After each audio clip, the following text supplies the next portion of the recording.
Welcome to my studio. I thought you might like to see how I work when I'm combining outdoor and indoor painting. Here was a cold day on Farthing Downs near to my home as the inspiration, but it's quite grey and difficult to see the distance.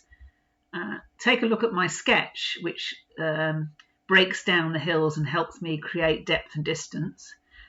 Then it's back to a warm studio to make a start, working on a coloured canvas, blocking in the sky with plenty of life and movement to add to the having a low horizon here will help create a feeling of depth and distance, as will this beautiful big cloudy sky.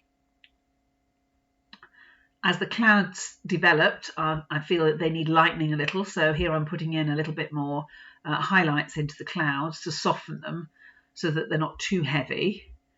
And then going back into the foreground to bring texture and life with some lively brushstrokes and some stronger contrasts into the foreground. This helps to bring the picture together and also helps to create that sense of depth and distance because only the strong tones are in the foreground. And I love working in this loose way, sort of creating movement, helping the painting feel almost as if it was painted out on location.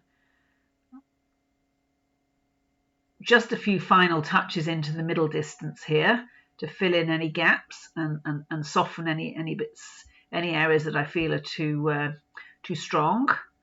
And then the painting is more or less finished. The finished painting is a combination of my experience walking on Farthing Downs, the sketches that I did on location, and then back in the studio the next day to capture the atmosphere and feeling while it's all still fresh in my head. I hope you've enjoyed this insight into my working practices, and if you'd like to invite me to your art club, please get in touch.